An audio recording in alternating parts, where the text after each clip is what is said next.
I've got a new camera put in, which is good, so it should work. And it was under AppleCare, so no problem. And we're on to Marx. So second last class of the year, we're doing Marx today, Said next week. If you want to make appointments to see me about your paper, email me. I'm booked today, but next week I'm in Monday although Monday I'm also really booked because I'm in a dissertation. I'm in Monday and Wednesday, and I may put another day on depending on how many people email, okay? But for sure I'll see you. And I can also be in the week after, probably, after classes. So I want to talk, we got 5 people presenting today. We had 6, but one person's sick. So that's good. We'll run till about 10 to 1. Have a break and start back again at 5 after, and it should work. Or maybe even 1. Okay, Karl Marx. And now I'm sure, let me get a sense before we start. People have read Marx before. I'm assuming you've probably read his stuff on alienation, and also maybe some of the stuff on commodity fetishism. Because basically what we're going to do is take a look at alienation and commodity fetishism as sort of the groundwork of Marx's theory of political economy, historical materialism. Because he started off with alienation, and he started off with alienation in 1844. The 1844 Manuscripts. These weren't published until 1920, and until then, now I did my MA on the manuscripts and commodity fetishism because I was really interested in the link between alienation and fetishism. Until the 1920s, there was a gap in Marx's thought, and that is, how did Marx come to terms with German philosophy, with Hegel, with Feuerbach, and derive his own philosophy and theory of history. Because when you read Capital, which was out before the manuscripts, obviously, when you read Capital, it's there full-blown. So the manuscripts is kind of where he starts, where he's collecting, and they're fragmented, where he's collecting his thoughts. He's working out his theory of philosophy and society. It's the work of the young Marx, and it's on ethics and human nature. So the concept of human essence found in the manuscripts is what Marx uses as the criteria to examine the historical manifestation of human nature in capitalist societies. So it's what he works from. So Marx's concept of human nature rests on 3 assumptions which he sets out in the manuscripts. One is that human beings are social beings, that we can only be understood in the context of social relationships. Secondly, human beings are teleological beings, beings that have an end goal, that develop the outside world and themselves through their labor. And you can see the influence of Hegel here, which is why consciousness and unconsciousness in Hegel is so important, and the section we read. So human beings are teleological beings that develop themselves and the outside world through their labor. And human beings are the one and only species being. By this, Marx means that they're capable of conscious and purposeful life activity.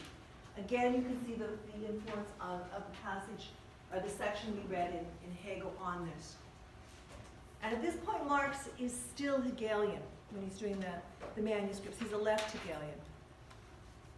So it's from this threefold concept of human nature that Marx judges and criticizes existing institutions.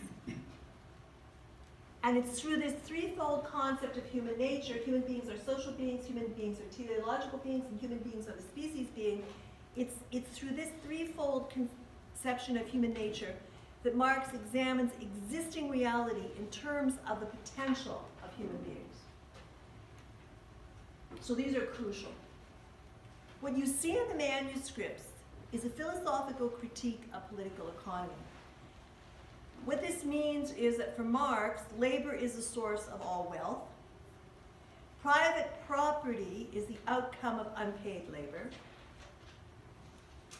The worker's own labor confronts him as another man's property. He says that. It's hard to get the page numbers on this because it's on line. So I printed mine out, but I'm assuming you didn't print yours out. It's like about page 3 if you printed it out. Money is the mediator between human beings. Wages are understood as being not full compensation for labor. What the worker gets, Marx says, it's about halfway through the article, about a third, I guess. What the worker, or the excerpt on a strange labor, what the worker gets is the smallest and utterly indispensable part of the product. What the worker gets is that which is necessary for their existence, not for their existence as a human being, but to keep them alive as a worker. And to propagate not humanity, but an indentured class of workers that have to work in order to stay alive. So if you think that this doesn't still apply, take a look at all this sort of outsourcing that happens, not offshore, but outsourcing that happens in terms of going to cheap labor pools for products that we're all wearing, like Nike, Apple. And what the people are getting paid is basically enough to keep them working as a worker, Marx says, and enough to keep them needing to work. Indentured class of workers. So for Marx, political economy, until Marx, saw labor, and he's talking about Ricardo and Smith there, and liberal political economy, primarily Ricardo and Smith. He's writing a response to them, partly because they were the best of the economists that Marx is critiquing. So political economy until Marx saw labor as a form of wage-earning activity, as a source of livelihood. In that sense, then, it knew the worker, and this is about halfway through the piece on a strange labor, where it talks about political economy, and it says, previously, political economy knew the worker only as a working animal, as a beast reduced to the strictest bodily needs, food, sleep, housing, minimal housing. It never got beyond the manifestation of labor and the worker in capitalist society. So political economy always started, up until Marx, looking at the worker as they existed in capitalist society, which is a problem, because you can never see anything beyond that. Marx, on the other hand, sees two types of labor. He derives two types of labor. Labor in general. And labor in general for Marx is this universal aspect of conscious, purposive activity. It's the activity, if you go back to Hegel, in which the group of people in the slave position were able to understand that they had produced the world, and they were able to then take control of it when they acted as a for itself. So labor in general is labor that exists in any society. Its universal aspect is this conscious purpose of activity. And labor in particular, which is where previous political economists started, is the particular manifestation of labor in capitalism, which is alienated labor. So if you're starting with alienated labor, in order to analyze it, you'll never get beyond that. So in order to get this significance of the difference between labor in general and labor in particular, one probably should look at Marx's concept of human beings and their relationship to nature. So for Marx, we, as human beings, are both a part of nature, and we're set apart from nature as the being that's free, that can mediate, that has conscious activity. So remember, Kant and Hegel were talking about the mind, right? So we're human beings that we can actually, we're part of nature, but we're also the free being, the self-mediating being of nature that can work with nature and can destroy nature, and can make changes. So about halfway through the Estranged Labor reading, what Marx says there, that we, as a part of nature, what he's referring to there is the whole of nature is, he says, the whole of nature is man's inorganic body. That we are very much nature, and the whole of nature is man's inorganic body, and that actually is about halfway through the piece. And he must contain a continuing dialogue with it if he is not to die. So it's the big paragraph after 24, go down, there's a smaller paragraph, and then at the bottom of the next one is where this quote is from.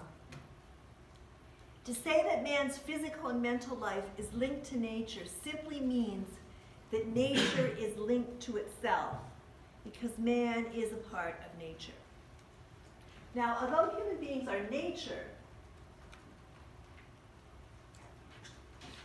they're also set apart from nature as what he calls the species being. That means that human beings are the uniquely self-creative, teleological, that is, end in sight, and social being who develop themselves and society through their labor. Human beings have the ability to engage in free, conscious, purposive life activity. This is our species character. So species being for Marx refers to the potentiality of human beings as this universal, free, social, self-creative being, and to the thwarted realization of this potentiality in what he considers pre-communism, everything up to communism. Now, existing in a particular society is part of the species nature of human beings. What Marx argues early on is that until the end of private property, we never fully realize our species nature, that it's always alienated, that it exists as a distortion. It exists as a distortion of our potentiality, partly because we're spending all of our time working just to live. Now, the species character of human beings is not, the fact there is one is pre-given, but it's historically determined. Because, of course, for Marx, like for Hegel, because he is a materialist, he's really taken Hegel's dialectic and materialized it, and I'll talk a bit about that when we get to Capital. But the human beings, we as human beings are in a constant process of becoming. So we distinguish ourselves from other animals. We distinguish ourselves as species being by our ability to do labor. And by labor, he really defines it as free, conscious, purposive life activity. Now he says, okay, the animal, of course, partially produces its means of subsistence. But we're distinct, our productive activity is distinct from animals in three respects. We do it consciously. We're able to conceptually distinguish ourselves from our activity, and we do it in thought before we actually do it in materiality. So we do it consciously, we can conceptually distinguish ourselves from our activity, and we do it in thought before we do it in materiality.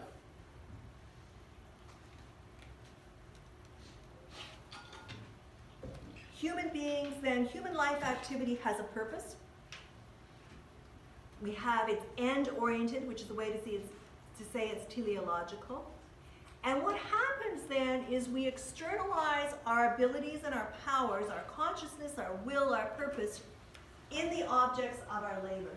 That we externalize ourselves in the objects of our labor. And this is in reference to the section you read in Hegel. So Marx says, our will, our purpose, our consciousness, our design gets externalized into the objects of our labor. Now, can you see that? It's kind of small, isn't it? So I'll post these afterwards, but labor, conscious, purposeful activity is for Marx the activity of objectification. Now, objectification is different from alienation. Any time in any society when we externalize ourselves through our labor, regardless of what we're doing, that is objectification. It's what Marx says, or paraphrased, it's the activity where humans, or whereby humans, mediate between themselves and external nature. It's the activity of objectification, where we create the world. It's the activity of objectification through which humans externalize themselves in the natural world. And by so doing, we as humans realize our potential as a species being and as a social being. So we're a species being, we're a social being. We're a species being because we have conscious purpose of life activity, which we externalize in the world. We're a social being because we do it in relation to others. And we develop the external world to our own purpose. So through labor as conscious purpose of life activity, Marx says, we as human beings shape ourselves, that's self-creation. And remember how in Hegel, when the bondsman or slave realizes that they have actually shaped the world and shaped themselves, that moment of self-creation, as they become a for itself, that Marx then is highly influenced by that in terms of labor, in terms of human beings shaping themselves, self-creation through labor. And we shape the society in which we live. Now the problem for Marx is that in capitalist society, labor, rather than being this activity of objectification through which we objectify our ideas, our thoughts, our design, our purpose, our will in the external world, is an activity of alienation. That we don't get to do that. We're told how to do it. And it's an activity of alienation, Marx says, in 6 ways, which I'll get to in a second. What this means then is that alienation is a specific form of objectification. It's a historical form. And it's a historical form that is the integral feature, or an integral feature of capitalism. Without alienation, Marx argues, capitalism couldn't really exist. Now, he's not saying that aspects of alienation didn't happen in earlier societies, in feudal society, in agrarian society, in pre-capitalist societies. And he's saying basically, look, the human being has never really been allowed to develop as a free being, a universal free being. However, the nature of alienation, as we experience it, is specific to capitalism. He says there's 6 types of alienation. For Marx, alienation is structural. It's our external reality that corresponds to capitalist society. It's not like a nomi, for people that are taking sociology. It's not like a nomi, it's not a feeling. It's structurally there. It's our reality. It's not a subjective feeling of not having control. Rather, it's the objective structure of experience and activity in capitalist society. And you can experience it without being aware of it. That means nobody escapes it. So even the capitalist for Marx, much like the master for Hegel, experiences alienation as a situation of state.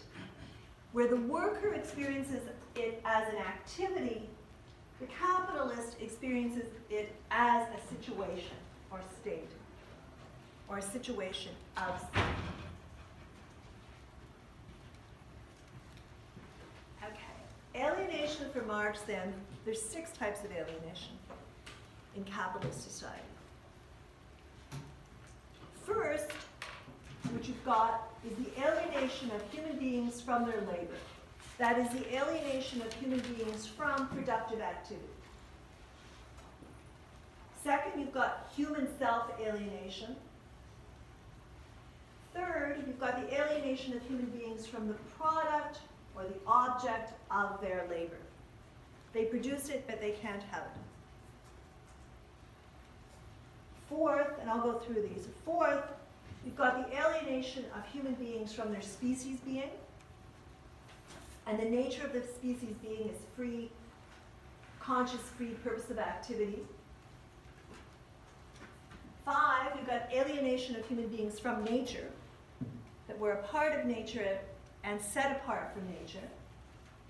And 6, there's the alienation of human beings from fellow human beings. Now, if you go to the first one, the alienation of human beings from their labor. This is sort of the foundation one of alienation. At the foundation of alienation is the alienation of labor, understood as conscious, purposeful, productive activity. That labor is part of the human self. It's the activity of objectification, and this is Hegel's term, through which human beings affirm themselves. Marx takes it on and makes a distinction between objectification and alienation. It's the activity through which human beings realize their potential as the universal free being and develop the world around them. Now, capitalist labor for Marx is not part of the human self. It ceases to be. It becomes simply a means of existence in which the laborer sells herself and her identity in order to survive. So it's not how we realize ourselves, it's how we keep ourselves alive, for Marx. Now remember, he's writing this in 1844. Labor conditions are pretty bad. I don't think Marx could argue today that there's not a lot of, especially if you're working in design and technology, and in academia, and as a doctor, there you have inside capitalism a lot of conscious, creative life activity. Marx would not deny that, okay? He would say your labor is still not your own. So perhaps if you're working on contract, it's your own labor, but you're doing a job that has been set out for you. So for Marx then, capitalist labor ceases to be part of the human self. It becomes simply this means for existence in which the laborer sells herself an identity in order to survive. Maybe if you're a filmmaker, that doesn't happen. Maybe if you're a writer, that doesn't happen. Artist. There's a number of jobs in society in which we have free creative life activity existing inside a capitalist system. However, that doesn't mean that the system is not operating according to the alienation of labor. These could be pockets. So labor in capitalist society, although it is conscious activity directed towards a design or end, is not undertaken according to what the laborer wants, according to the laborer's will and purpose, but rather it's undertaken according to the dictates of the system itself.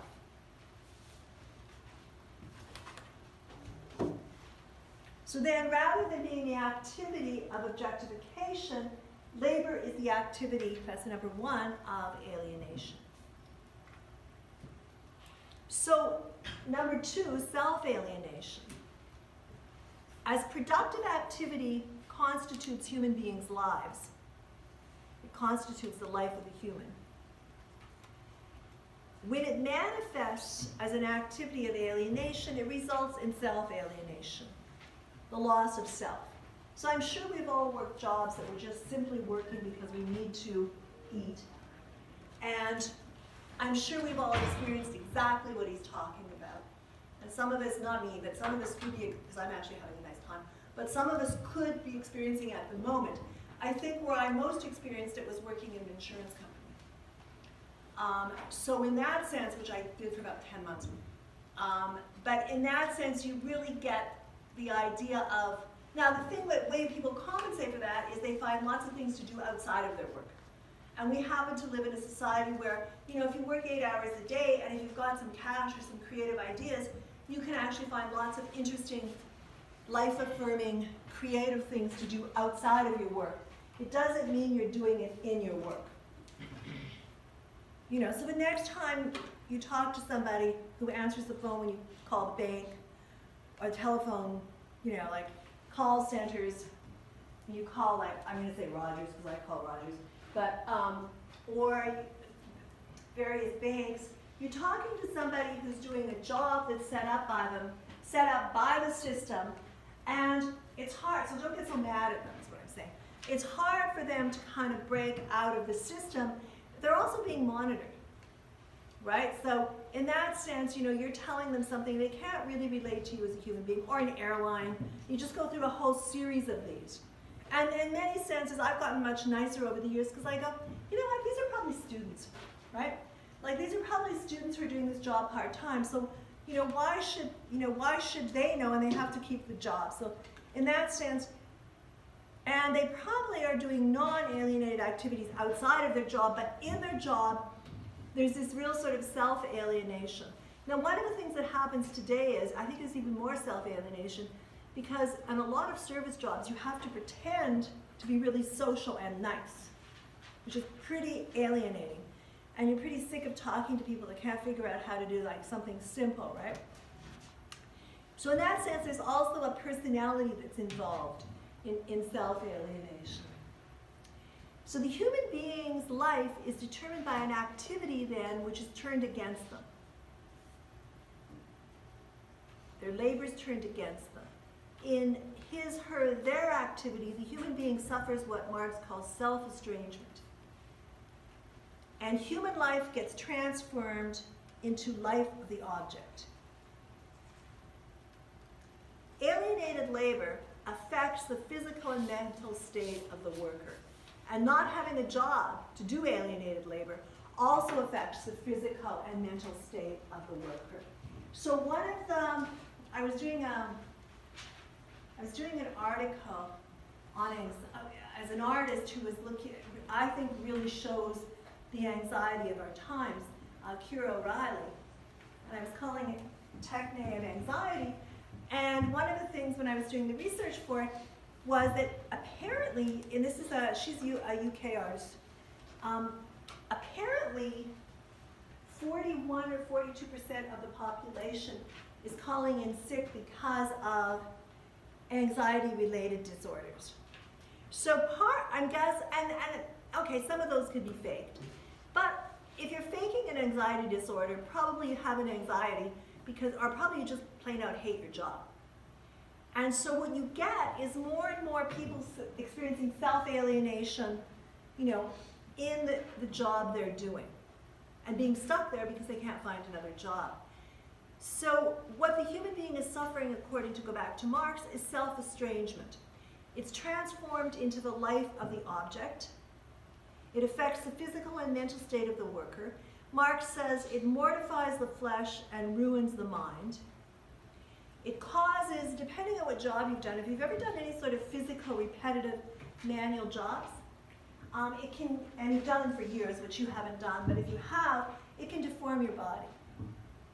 Okay, and it still can deform your body. It causes deformity. It produces stupidity, Marx says. In a way, it's forced labor because you have to do it in order to survive. It's not a teleological end in itself. Rather, it's just done to satisfy a need, and that's the need to keep on living. And what he does halfway through the article, he does a comparison with religion. He also says that we're not at home when we're working, we're only sort of at home in our non-working hours. So he says then, I'm trying to find the right page, he talks about the mystification of religion.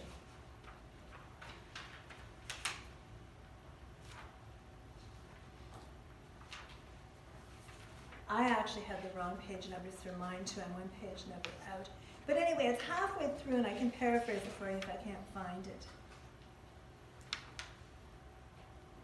Which I seem to not be able to. So what he says then is that in religion, what happens is the properties of religion come to dominate the people practicing the religion. And that this same thing happens in labor, in work, in terms of human self-alienation. So that we are seen as lesser than in terms of religion dominating us. For species being, of course, the alienation of human beings from, I'm going to go down to species being, but I'll do product first. Human beings, so let's do product. So the alienation of human beings from the product of their labor occurs because the activity which produced it was alienated. So the activity producing the product and the fact that we can't have the product and the fact that often we can't afford the product means that we're alienated from the product of our labor. So for people making component parts for Apple computers, for example, they can't afford to buy an Apple computer. Or people producing Nike apparel in poor and third, fourth world countries can't afford necessarily to buy it. So in that sense, we're alienated from the product of the labor we're making. We make it, but it's not ours. It's not ours in terms of design, but it's also not ours in terms of having it. Species being. So if species being, and this is about halfway through it, just under 24, Roman numeral 24. If we are a species being, then, which we are. So he says man is a species being, not only because in practice and theory we adopt the species as our object, but also because we treat ourselves as the actual living species, as the universal and free species being. So then, if you get estranged from labor and alienation and the product of labor, you end up being estranged from your species. In estranging man from nature, from his own active functions, estranged labor estranges the species from man. What this means for Marx is it changes, for him, the life of the species into a means of individual life. Now, if nature is our inorganic body, we end up being then alienated from our inorganic body and from our own body.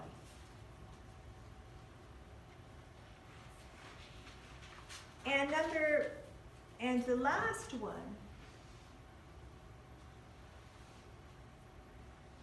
which is our relation to fellow human beings,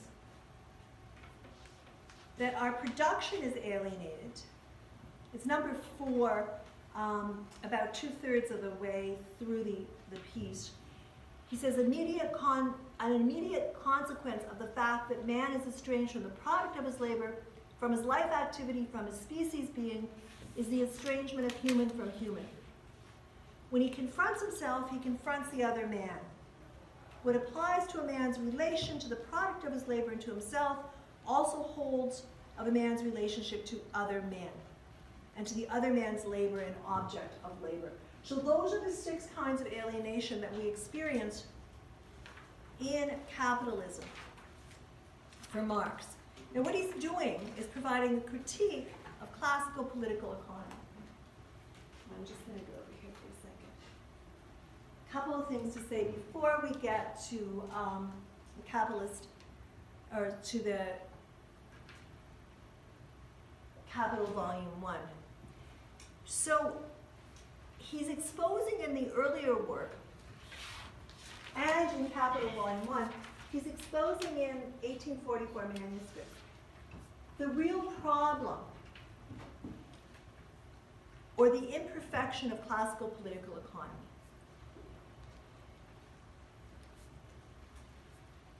And the real problem is they start, he says, out in the middle. That they only know the worker as far as the worker is engaged in wage labor. He says towards the end, about two-thirds of the way. The political economy, classical political economy, only knows the worker as a working animal. It proceeds from private property, and it never gets out of private property. It doesn't provide an alternative. So then, he set the groundwork for his mature study. Capital volume 1 to 3. His work on fetishism is in Capital volume 1. Capital's volume 2 and 3, yeah. What's your first name? Ranfida. Yeah, so I just have a quick question on Sure. the point of labor as a means rather than an end. Yeah. And I know you said that alienation, at least partly, is not unique to capitalism. Well, the form that alienation takes with these 6 aspects of alienation is unique to capitalism. Okay, but as far as labor becoming a means to an end rather than an end in itself, does Marx ever point to a time period where... No, because he says that hasn't occurred. Okay. But what he points to is a great question. So he says what he's talking about is specific to capitalism. Universally, humans externalize themselves in their labor. Has there ever been unalienated labor that Marx writes about? No. He's projecting that into a post-capitalist society. It's a great question. So he can't go to any example. He goes to Robinson Crusoe, but the problem with Robinson Crusoe is it's an individual, not a social. Okay, so then we could go to, now we could go to cooperatives that are worker organized and say that's an aspect, that can work until it doesn't. But he doesn't actually provide a society where we've gone from having non-alienated labor to one which is completely alienated. But he does say that the type of alienation he's discussing is specific to capitalism. And he says what's interesting, and it's a great question for getting into Capital Volume 1 on commodity fetishism, because he says there's no problem if you're working in feudalism. As a serf, you know you're working, you know your labor is not your own. Whereas in capitalism, it seems because you're getting waged and you're free, it's wage labor, it seems like it's your own. Whereas if you're stuck in feudalism and you're working as a serf, it's very obvious to you that you're doing what someone is telling you to do. So that he does make that distinction. He says that it gets obscured more in capitalism because of the wage labor function. So yeah, that's a great question. Now just before we go, we do that, and we're doing good. I'm mindful of the fact we got 5 people presenting. So just before we talk about commodity fetishism and capital, a quick thing on the difference between Hegel's dialectic and Marx's dialectic. And to go back to Hegel, Hegel saw the dialectic as operating, or as the operative principle that's inherent in nature and in logic, and in history, and in human consciousness.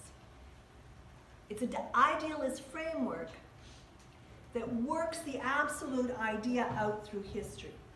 So for Hegel then, each historical stage was the highest point at that time in history. What Marx does is he hangs on to the concept of the dialectic, but he gets rid of, obviously, absolute spirit. He gets rid of the spiritual dimension. So his is a materialist dialectical method of investigation. So if you read all 3 volumes, which I've done, and volumes 2 and 3 are not that interesting, but I took them on a course, a graduate course on reading Capital, which was an all-year course. And one of the things that you see operating is that you see the dialectical method operating as a method through the 3 volumes, but you also see the historical materialist method, which is directed by a dialectical method providing the details. And then if you get really sophisticated, and there is this particular school of Marxism, which is the Japanese school of Marxism, called the Uno School of Marxism, which is quite brilliant. What they did was they went through, and one of their people used to teach here, they went through and they divided what was the dialectical method of dialectical materialism and the historical detail, the historical method. So you could see them both operating and complementary. So what he does then is he materializes. He accepts the method of Hegel's dialectic, but he materializes it. So what you get instead of the absolute idea is this historical materialist function of the material production of human beings in a particular social formation. He says, Marx says this in the afterword to the German edition of Capital Volume 1, so the afterword here. And I'll just read the quote for you, because I think it's his best sort of quote on his dialectic. He says, quote, "My dialectic method is not only different from the Hegelian, but its direct opposite. To Hegel, the life process of the human brain, the process of thinking, which under the name of idea, he even transforms into an independent subject, is the dimension of the real world. And the real world is only the external phenomenal form of the idea. With me," Marx says, "it's the contrary. The ideal is nothing else than the material world reflected by the human mind and translated into forms of thought. With him," he's referring to Hegel there, he says, "with Hegel, the dialectic standing on its head," this is that famous quote, "it must be turned right side up again if you would discover the rational kernel within the mystical shell." So for Marx, there's this dialectical relationship between material reality and consciousness. It's not that consciousness shapes material reality, rather, material reality, the concrete, shapes human behavior and human consciousness. And then, human behavior and consciousness alter the material reality. Which allows Marx to say that we as human beings are both determined and determining. That we're determined by our material circumstances, and we determine the circumstances that we're determined by. So there's a dialectical relationship between our determined circumstances and how we relate to them. So let's go to Capital Volume 1, because the dialectic is operating through Capital Volumes 1 to 3. He begins brilliantly, I think. And so Volume 1 is the volume to read. Volume 1 is like reading a novel in a way, right? Like a historical novel. And I'd really recommend at some point during your university time or independent from it, you do read Volume 1, at least Chapter 1, which this is taken from, because it's some of the best theory going. Marx begins his critique of capitalism with the analysis of a commodity, because the commodity is the basic unit of property in capitalism. So he begins his critique of capitalism analyzing the commodity because it's the basic unit of property in capitalism. He's very much influenced by what he set out as the human essence in his work on alienation and as the 6 forms of alienation, or 6 types of alienation. And you see it's going to recur in what he talks about as commodity fetishism. So, what's a commodity? It's the basic unit of property in capitalism. This is really important. It's both abstract and concrete. In terms of the concrete, it's a thing. That is, it's something that can be used. It's that pen right there. It's something that can be used. And as an abstract, it's a depository of what he calls exchange value. It's what it's exchanged for in terms of money, or if you're doing barter, in terms of barter. But in capitalism, you're doing money. So the commodity is both abstract and concrete. And classical economists, Marx says, like Smith and Ricardo, so he's always referring to Smith and Ricardo because of the classical economists he has most respect for them, and because they were most popular at the time, and he could show the distinctions between himself and them. So classical political economists like Smith and Ricardo, they begin with the abstract only. So Smith begins not with the concrete, which is the use value of an object, its thing value, but rather with the abstract. So for Smith, it's a division of labor. So if you ever look at Wealth of Nations, which is really worth looking at actually, Smith there is analyzing capitalism using the division of labor. He starts with that. Ricardo starts with exchange value. But the commodity is a concrete thing. It's something you can use. And it's a depository of exchange value. So, okay, whatever, so I was looking. I didn't buy.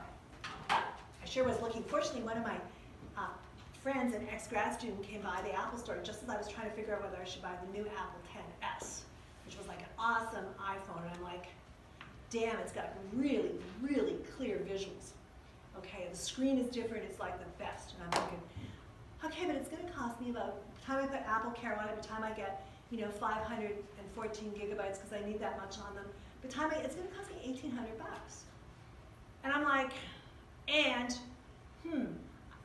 may have to find another place to live because my landlord just sold the apartment. So I'm like, I probably need that as a down payment, right? Like as a deposit. So I'm thinking, damn, but I really, so it goes like this, damn, I really want that. Then I'm also thinking, because I'm, smart, I do Marx and stuff, I'm thinking, that did no way cost that much money to make, right? Like in no way, right? It doesn't matter what they say. Then I check with the people working there to see what generation they're using, right? Just because I'm trying to kind of curious. And then my friend comes along, so he's like, what are you doing? And I was like, I don't know, I was trying to decide whether to get this or not. And I'm thinking, okay, that's a really good example of the thing, because it's a thing, it can do stuff. It can tape my lectures. It can there's a whole bunch of things that you can do more and more stuff on your phone, right? It's a thing that's got like all this stuff it can do, and it's got this outrageous exchange value.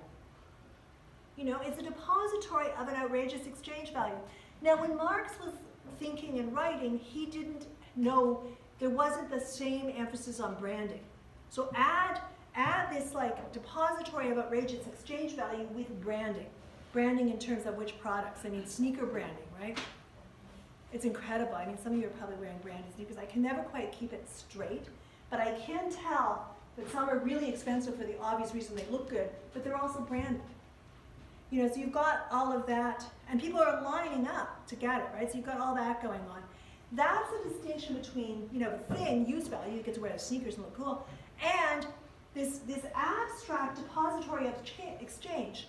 And then people, of course, are buying them up so they can sell them up. I know this only because a student told me this, right? People are buying them up so they can sell them for more on eBay. And I'm like, wow, that adds a whole nother dimension to this depository of exchange value. So use value. And then there's a desire, too, right? Like you want it because you're supposed to want it because of advertising. Marx didn't have to deal with any of that. So a commodity has a use value and an exchange value, right? The use value is the particular concrete. Its physical properties, how it's used as an object, its material properties that's specific to it, and exchange value is the abstraction.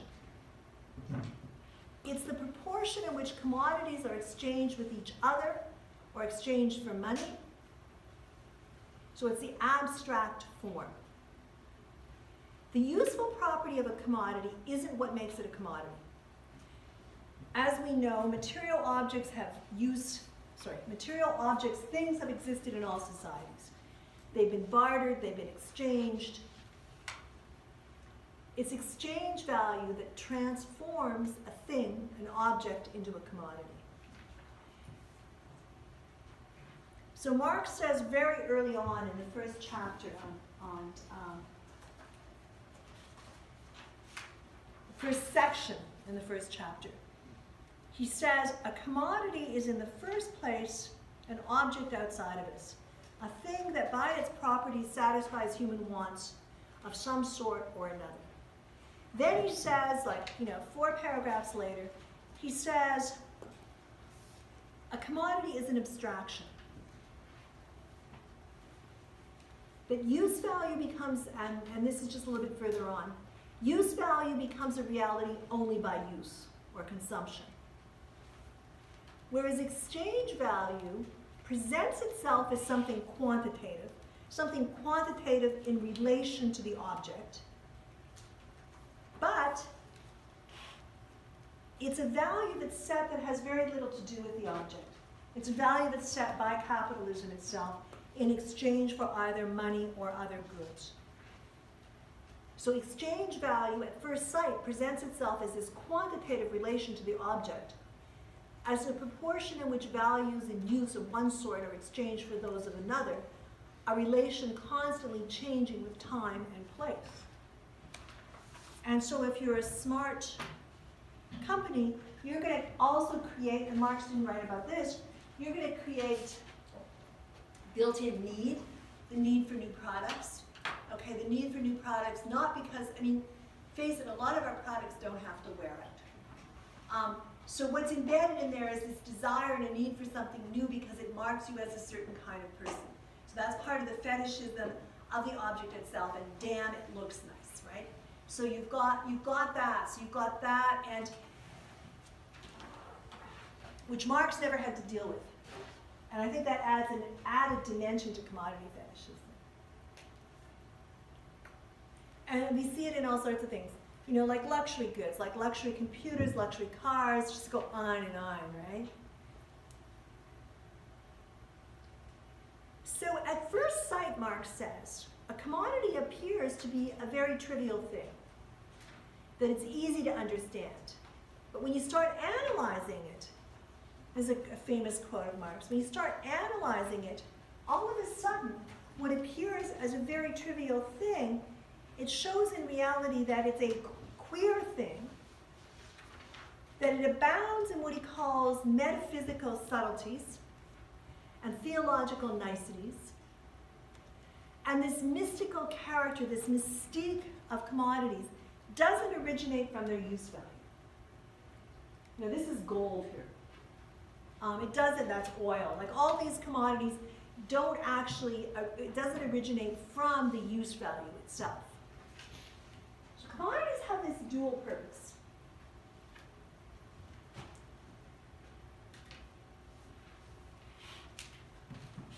And it's a particular concrete purpose, and it's an abstraction. The dual position of the commodity is it's a particular, and I'll get to that in a second, it's a particular concrete and it's an abstraction, which then allows Marx to ground his analysis in history, in a particular mode of production, that's capitalism, and to treat this mode as a whole through the commodity. So he takes this abstract category and he treats the mode of production. He can get to the mode of production, which is what he does throughout the rest of volume 1 and 2 and 3.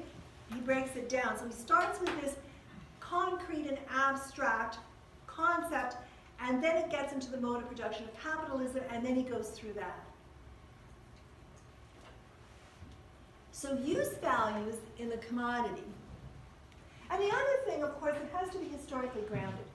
Because you can take something like, I don't know, I'm going to say a phone or a computer, and you could have dropped it in feudal times. It would have no particular value because they wouldn't have the means of using it, although it would be an interesting collector's item.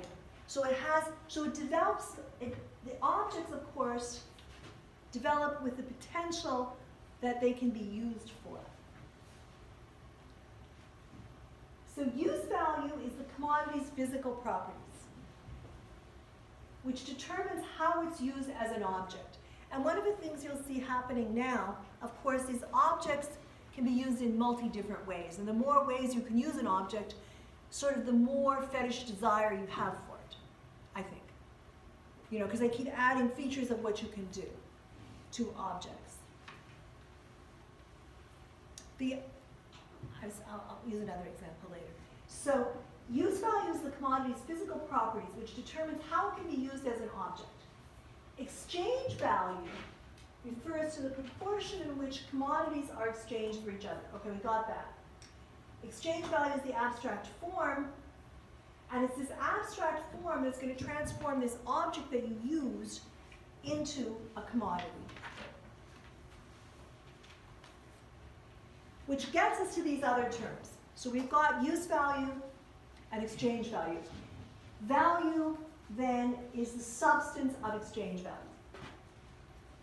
So if the exchange value on these glasses are, like, I don't know, I can't remember what I paid for them, it was too much.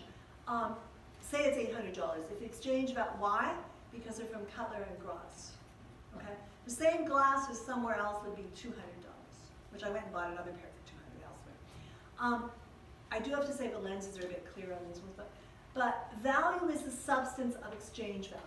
It's the social labor abstracted.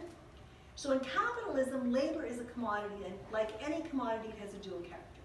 Concrete useful labor and abstract human labor. You get paid, you do concrete useful labor, but you get paid for abstract human labor. The first character of labor is a common feature of labor in all societies. That is concrete useful labor.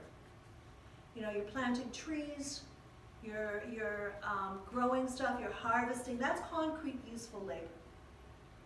The second is unique to capitalism, or unique to labor in capitalism. Abstract human labor. That's what you get paid for. It's the aspect of labor that produces value. It's this abstract, so basically no one's going to pay you for all your labor.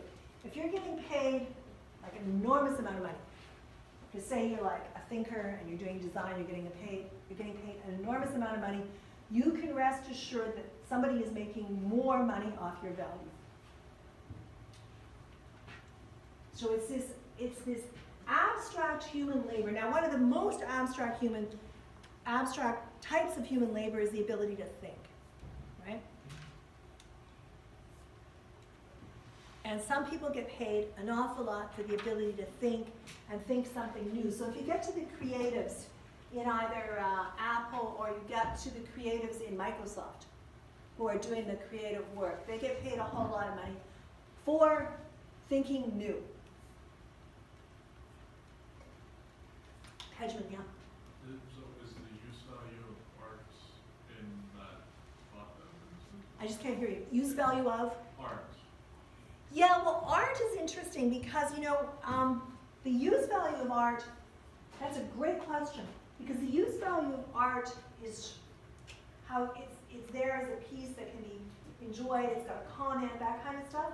Its exchange value can skyrocket. Okay, so you think of something that's, you know, I mean, the best example, and it's Andy Warhol stuff. Think of Andy Warhol stuff where he did the supermarket, so he went to a supermarket and he modeled, you know, like produce, and then he showed it as like produce, but it was like made out of metals and things like that, and then, you know, sold for, you know, thousands, hundreds of thousands probably. Like Warhol stuff goes for really a lot of money. And then there's the Warhol copiers or the Campbell soup can. You know, so that kind of stuff, right? Or if you take Duchamp, who takes the urinal, takes it in, signs it, and then all of a sudden it's worth a lot of money because Duchamp did that. Yeah. Or like when Jake, right? Jack, I'm getting there. Yeah, Banksy one. The Bansky one is brilliant. Yeah. So that one is like the best because you've got it exchanged and bought, and it deconstructed. It gets shredded as it's being bought, and then it sells for more money. Oh, did it? Yeah. Oh. He made more money on that because at the auction, it's shredding. It's coming down, and it stops, so it's not completely shredded. So you've got the shredder showing. You've got it coming out of the frame, and it stops, and then it's worth more money. So, you know, that's kind of brilliant. So, yeah, there you are. So the value of that. And it was a little girl with a balloon, right? I think that was the one, yeah. Bansky's a good example, you know. And art also is a very good example on that. So labor then, we're on slide 15. Oh, no, it's slide 12. We have to catch up. All right. Let's take a look at abstract. And what you see here is people working in small cubicles producing products. Abstract labor refers to the purely quantitative aspect of labor that's abstracted from the particular qualities of actual labor. So they're doing actual labor, but what they're getting, what is making the money is they're not being paid for this actual labor. They're being paid for the value of their labor, which is devalued in terms of what they're paid. Which is clear if I do this. Marx separates the potential or capacity for engaging in labor, which he calls labor power, from the concept of labor itself. So labor power, our power to engage in labor, produces value. And value is going to make you money. Labor is the use value of labor power. It creates the actual object. But labor power itself creates value. To go back one, or no, we'll stay on this one. So what Marx has done here is he's separated the potential or capacity for engaging in labor, which he calls labor power, which we all have, and which people buy, from concrete labor, which is what we do. So labor power, as I said, creates value. Labor, which is the use value of labor power, creates the actual object. Okay, this is Marx's labor theory of value in a nutshell. I don't know if you can see it. Can you guys see it or no? Okay. So the theory, labor theory of value, is that labor power, although it's considered a commodity, which it is because it gets sold on the market and bought, is unique among all commodities because its use value, labor, creates value and a value greater than what you paid for. That's where you make the money. Not you as a laborer, but you as a capitalist. So the value of labor is the average labor time required to produce the labor on a daily basis and to reproduce the labor on a generational basis. You know, so you want your laborer to be able to get to work. You want them to be healthy enough to work. And you want them to reproduce themselves. When Marx calls the labor necessary to reproduce the labor, he calls this necessary labor. Sorry. It's paid for in the terms of the wage. So what's our minimum wage right now? 14 or is it 15? 14, and it's not going to 15. That's okay. So if you have your own apartment in downtown Toronto and you're paying rent, it is completely impossible to live on $14 an hour working 8 hours a day. This is not possible. We all know that. So then what that forces people to do is either A, live at home with their parents if they're lucky enough to do that, or if they're lucky they can share places with people. But basically what people are doing is doing necessary labor just to be able to survive, to have a roof over their head, and to have food. And of course, Marx didn't also look at the fact that many people are doing 3 jobs now. Okay, so then, and add to that, which I'm sure some of you know, is that many people are doing 2 or 3 jobs and going to school. And what they're getting paid for is the necessary labor not to reproduce themselves anymore, because it can be assumed that it's only a part-time job. So to assume you have another, it's like necessary to keep them going in that job combined with other jobs. So it becomes really, so Marx calls the labor necessary to reproduce the labor, necessary labor. It's paid for in the form of a wage, but now it isn't, if it ever was. That's the theory. The labor which is performed over and above necessary labor, he calls surplus labor, and that's where the money is for the capitalist. It's unpaid labor. So surplus labor, unpaid labor, is the source of money, the profit, the surplus value for the capitalist. So the less you can pay your workers, the more surplus value you can make as a capitalist. You can't pay workers so little that they can't stay alive, although that's been tried. Especially it's been tried if you've got a surplus of people who want to work, if you've got a reserve army of unemployed, for example. And that's Marx's term too, not in what we're doing. But, so surplus labor, that's unpaid labor, where the money is for the person paying you is a source of surplus value for the capitalist. Which means only labor produces surplus value. Now there's a debate on that now because there's the whole argument, depending on which Marxist collection you read, is that a lot of surplus labor or surplus value gets stored up in the technology itself. Which, you know, it's an interesting argument. I don't know what my position on that is, but I have noticed every time a company wants to save money, they go to where the wages are low. So that sort of tells you something. So although Marx's theory of value and theory of surplus value are specific to capitalism, the premise on which he founds these theories are not specific to capitalism. Slide to check. Yeah, we're fine. Are not specific to capitalism. Rather, the whole idea that labor is a source of value and that surplus labor is a source of exploitation, you can use when you analyze, to go back to, I can't remember whose question it was, Radafat's question, right? When you go back to that, you can use, although it's specific to capitalism, when Marx is doing it, the whole idea that labor is a source of value and that surplus labor is the source of exploitation become really useful when analyzing exploitation and other modes of production. So that's been taken and looked at in peasant societies, for example, using Marx's analysis. There's a whole journal of peasant studies where that's sort of traced through, among other, and revolution in peasant locations, or peasant social formations. So when you get to commodity fetishism then,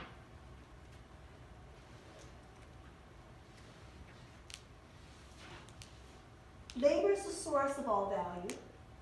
Surplus labor is the source of exploitation. Let's start with that.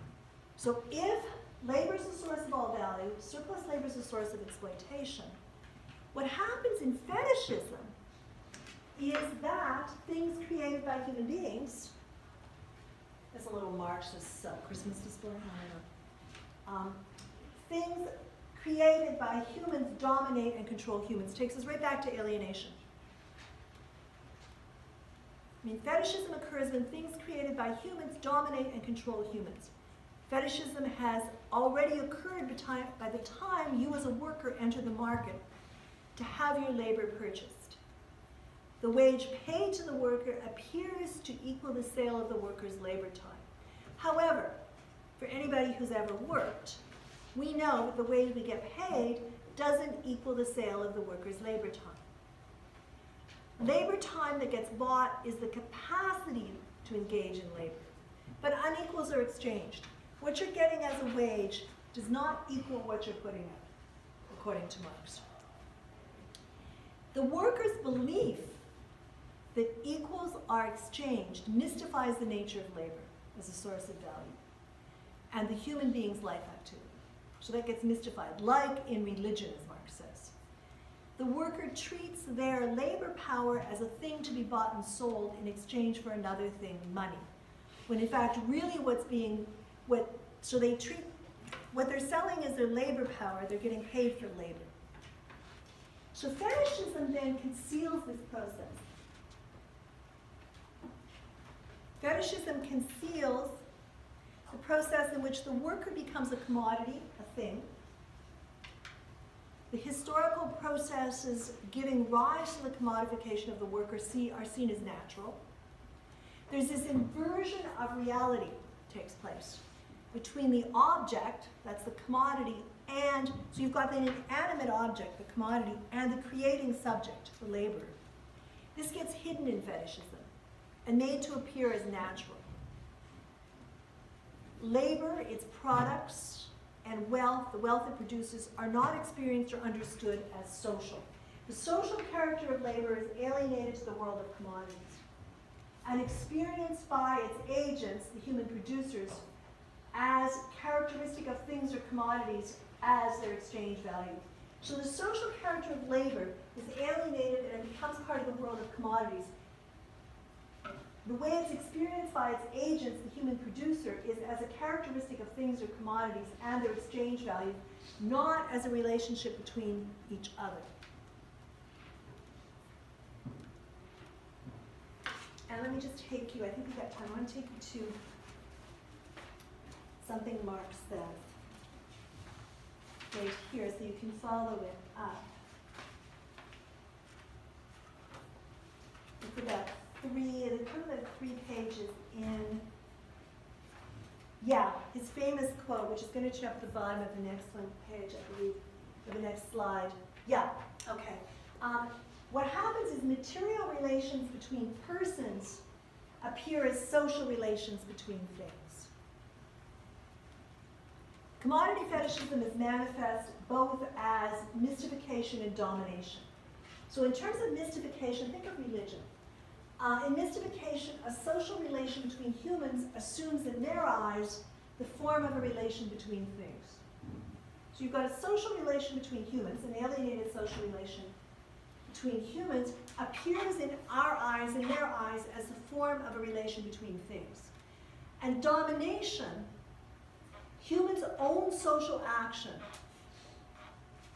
their creative, purposeful life activity, their own social action working together, takes the form of the action of objects. So you've got both mystification, where a social relation between humans assumes the form of a relation between things, and you've got domination, where your own, as human, your own social action takes the form of an action of objects. So material relations between persons become social relations between things.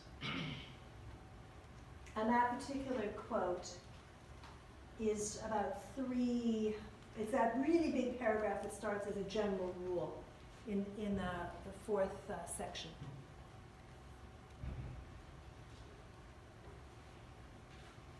And I think I've got one more slide I want to show you. Yes, let's do this one. So then, in terms of, this is just an image of a lot of different commodities, some of the natural commodities, so I don't know if you can see, but there's obviously oil, gold, precious rock, I guess that's diamond, I don't know, water, I don't know, I don't know what that is.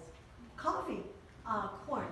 Okay, so you've got just a number of natural products that have become commodities.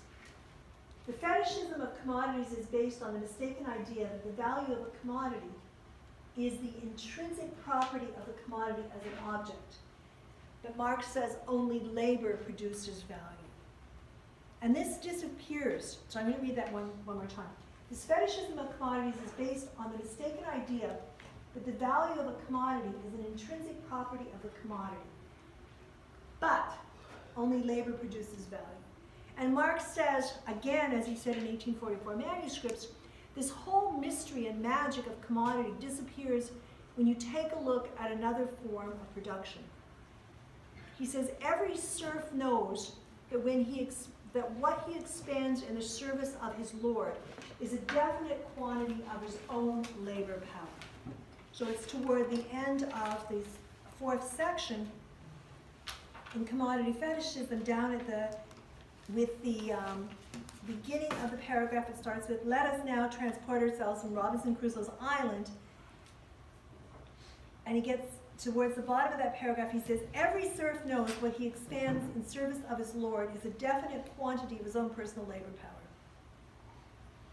And that kind of, so if you look outside of capitalism, Marx says, then you can understand that how labor became a commodity.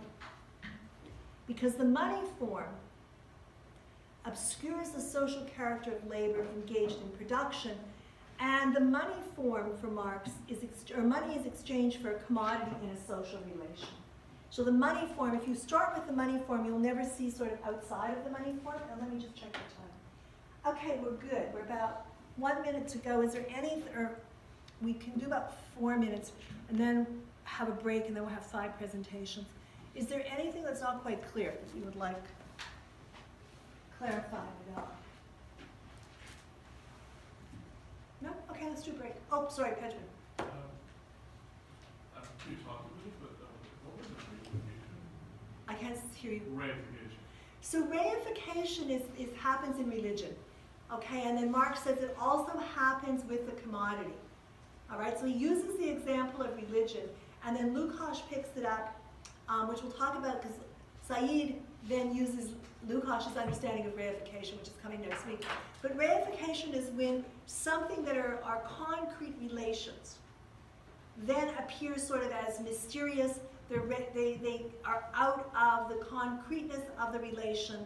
They're mystified, and the domination is hidden. Okay, so then in fetishism of commodities, we know it's mystification and domination. When you see it as just sort of a reified, what gets lost there is the domination. For a quick definition of that. I'll return to it next week. It's a good question. Anybody else?